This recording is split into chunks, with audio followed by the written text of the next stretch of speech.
Folks, welcome back. Chris Salcedo Show here on Newsmax. Here's what's trending at the bottom of the hour. Hamas leaders have issued brutal new instructions to hostage guards in the event Israeli forces approach. According to a spokesman for Hamas armed wing, the new instructions are to kill prisoners if Israeli forces close in.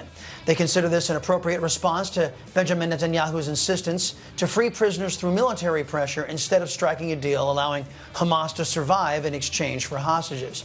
Just 2 weeks ago, Israel's military recovered the bodies of 6 hostages from a tunnel underneath Rafah. One was an American. This as the United Kingdom announced they are suspending weapons shipments to Israel. It is this government's legal duty to review export licenses. Criteria 2C of the Strategic Export Licensing Criteria states that the government will not issue export licenses if there is a clear risk that the items might be used to commit or facilitate serious violations of international humanitarian law.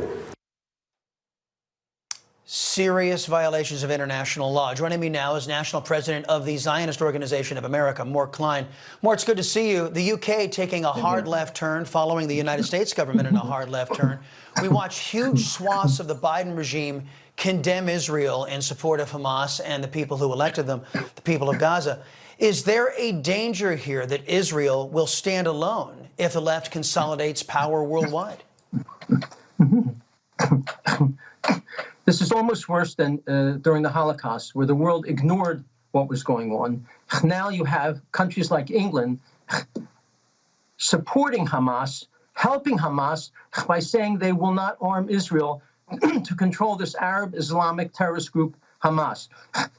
What they should be doing, they should be saying that if there's one hostage or one American hostage harmed or killed, we will immediately sanction Iran, where they'll not be able to sell their oil. We will immediately, within 48 hours, destroy their oil facilities so Iran will not be able to make any funding. If it's Iran who's funding and arming Hamas and Hezbollah, that should be what should be stated. We have to get America and Iran and England and others to stop calling for a Palestinian state. They had a small state in Gaza. You see what they did, 35,000 rockets. You don't want to give them a bigger state where they can even do more harm. You have to stop blaming Israel. Israel has offered to have a temporary ceasefire, offered to release 1,000 terrorists. And yet Hamas said no, because Israel has said we have to control, Israel's got to control the border between Egypt and Gaza, because that is the border where all the arms come in, the missiles, the rockets, the rifles come in to Hamas. Israel's got to control that border, and America, England, and others are saying no. They've got to stop that. They've got to support Israel, and they've got to stop saying we need to end the war. No. When we entered the war in World War II in 1942, we didn't end it in 44 because we had not destroyed the Nazis yet. This war in Gaza has to end when Hamas is destroyed and Hezbollah is destroyed.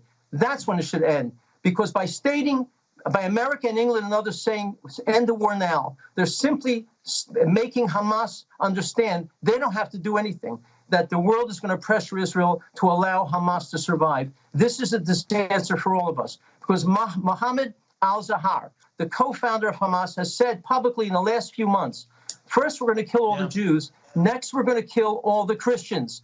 We're in this together, and England and America and France, they do not understand this. This is a war against the West and against non-Muslims, not simply against Jews. Mort, thank you very much. Appreciate the feedback on this on the Chris Salcedo Show, and I know you'll keep us posted on developments from your end. All right, coming up, Californians remain in shambles at this point, and it's getting worse due to left-wing policies out there and their initiatives. We discuss that next, but first, your Wall Street Wrap.